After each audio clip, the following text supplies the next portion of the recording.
Right now, Denver police are looking for a driver who ran over someone sleeping in an alley and did not stop. It happened last Tuesday in this alley by Lawrence Street and Larimer Street near Coors Field. Police say that the victim is seriously hurt.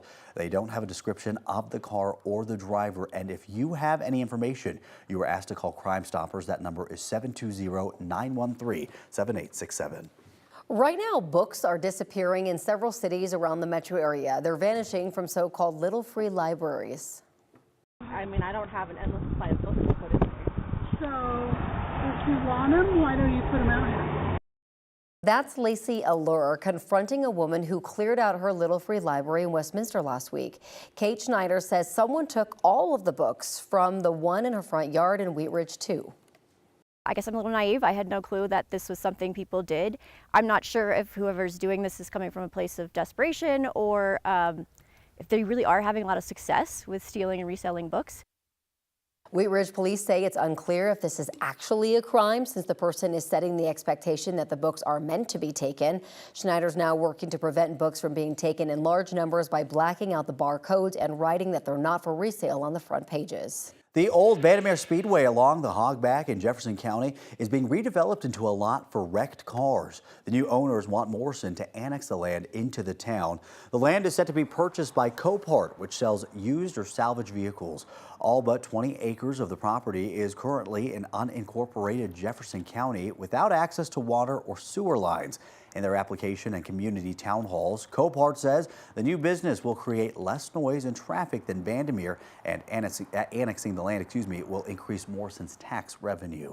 The town board has accepted the application. The next step is a public meeting for neighbors in August.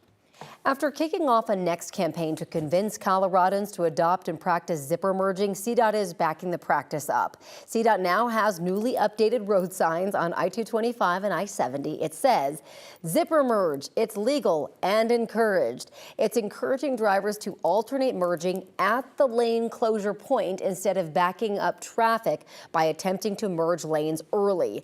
A CDOT spokesperson says they have had limited success encouraging drivers to zipper merge in the past, but decided to give it another try now that people are talking about it. The Libertarian Party has picked its presidential nominee for this year's election. Chase Oliver won the nomination after 7 rounds of voting on Sunday at the party's convention in Washington, D.C. The 38-year-old Oliver has run for Congress multiple times in Georgia. A Libertarian presidential victory is extremely unlikely, but Oliver believes a reasonable goal for the party is to earn 2% of the popular vote in November. Oliver was critical of former President Donald Trump's appearance at the convention, calling it a mistake to let him speak. Today, closing arguments are set to take place in the criminal hush money trial against former President Donald Trump. He is accused of falsifying business records to cover up payments made to an adult film star during the 2016 election. Prosecutors say a series of monthly checks were made and covered up.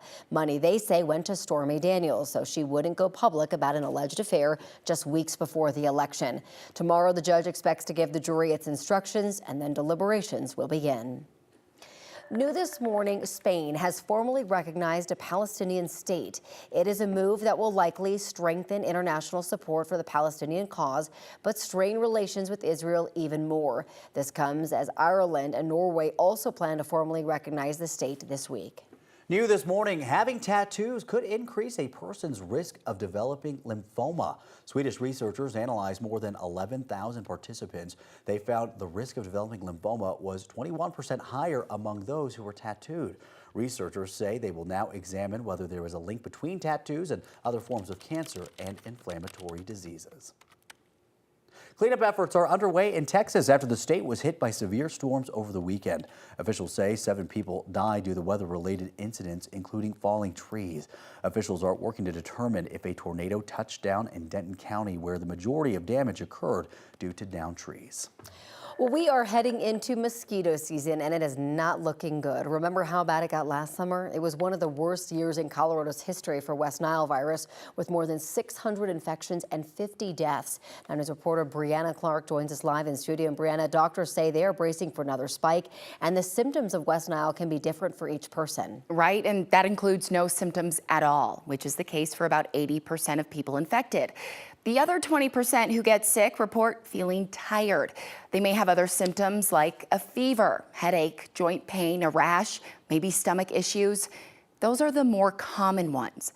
A small number of those people also reported neurological symptoms like memory issues and problems walking. West Nile virus is a mosquito-borne illness. Doctors say it's becoming more and more common to see cases here in Colorado. We've had a wet April and May, as you may have noticed, and everything is very green because of that, which is very good. But this could also lead to a burst in mosquito populations as the weather warms up. According to UC Health, all signs are pointing to a repeat of last year, where the state reported 626 cases of West Nile virus. So here's what you can do to protect your family. Avoid areas near standing water where mosquitoes breed. Parents, you can get mosquito netting to cover your babies in their strollers. If you're also using sunscreen, apply that first, then insect repellent. And don't forget, mosquitoes are most active in the morning and evening hours. In studio, Brianna Clark, 9 News. Brianna, I could go my whole life without seeing that video again. Ooh, that just makes you itch. Thanks for the update. Well, as far as our weather goes today, it looks as though we will see temperatures mostly in the 70s and 80s along the Front Range today. Pretty normal for this time of year. But tomorrow, an isolated storm. We'll see an isolated storm once again, and temperatures will be more likely in the 80s, so it'll be a little bit warmer. Warming up, Ed, that is right. Right now, we want to help get you out the door this hour. Sky 9 is over a scene that we're following. Denver police just tweeted out in the last 10 minutes a little bit more information about what's going on here. So we are looking at Quebec and First Avenue this morning, where you can see officers blocking off portions of the intersection here. DPD tweeted out that they are following a shooting investigation in this area. We know one person was taken to the hospital. And as Sky 9 zooms out even more, we actually have a much better view of what's happening here. So we can see full blockages here of Quebec Street at First this morning here. They're allowing vehicles to just turn off to the right along this area, but this is going to be a stretch you do want to avoid right now while this investigation is ongoing. We have a crew headed to the scene, and we're going to get you more information here shortly.